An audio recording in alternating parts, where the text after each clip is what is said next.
রাজনৈতিক দলগুলোর সঙ্গে অন্তর্বর্তী সরকারের সংলাপ নিয়ে কথা বলছেন নেতারা। এই মুহূর্তে কথা বলছেন সিপিবি নেতারা। সরাসরি যাব সেখানে। আমরা বলেছি আইন শৃঙ্খলা পরিস্থিতি এখনো স্বাভাবিক হয়নি। আমাদের শ্রমিকরা যারা এতদিন কথা বলতে পারেনি, তারা জাতীয় ন্যূনতম তাদের নিজের মজুরি দাবি করে, তারা মালিকের নিষ্পেষণ বন্ধ চায়, তাদের যারা ছাঁটাই হয়েছে কাজ চায়, বকেয়া বেতন চায়। এটা দিয়েই সমাধান করতে হবে। আমরা বলেছি কেন আমাদের দেশে ধর্মী এবং আদিবাসী সংখ্যালঘুরা তারা নিরাপত্তাহীনতায় থাকবে, এইটা ঠিক না। সুতরাং আমরা বলেছি একটা সম্প্রীতির আবহাওয়া তৈরি করে আগামী দিনে ধর্মীয় যে সংখ্যালঘুদের যে পূজা উৎসব আছে এবং আদিবাসীদের যে সমস্যাগুলো আছে সেটার সমাধানের দিকে নজর দিতে হবে।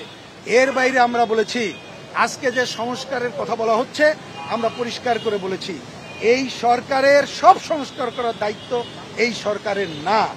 বিভিন্ন যে সংস্কারের 6টি কমিটি করেছি, আমরা ধন্যবাদ জানিয়ে বলেছি এর মধ্যে প্রধান হবে নির্বাচন ব্যবস্থার সংস্কার, এবং সেটা আজকে থেকেই রাজনৈতিক দল সহ বিভিন্ন দলের সাথে ব্যক্তিবর্গের সাথে কথা বলে পূর্ণাঙ্গ সংস্কার করে একটা নির্বাচন কবে হবে এই রেডমার্ক ঘোষণা করতে হবে। একই সাথে বলেছি অন্যান্য যে কাজগুলো আছে সেই সংস্কারের প্রস্তাব তারা করে যাবেন, পরবর্তীতে নির্বাচিত সরকার সেগুলো এগিয়ে নেবেন।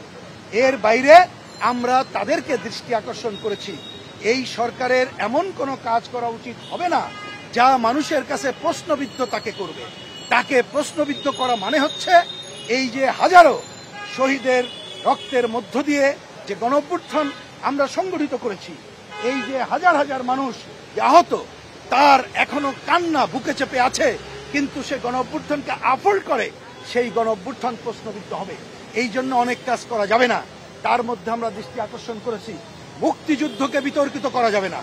আমরা বলেছি বিশ্ববিদ্যালয়ে যে আজকে রাজনীতি বন্ধের নামে গণতান্ত্রিক অধিকার হরণ করা হচ্ছে, সাম্প্রদায়িক শক্তিকে সুযোগ দেওয়া হচ্ছে, এটি করা যাবে না। রাজনৈতিক দলগুলোর সঙ্গে অন্তর্বর্তী সরকারের বৈঠকের পরে সংবাদ সম্মেলনের অংশবিশেষ দেখছিলেন।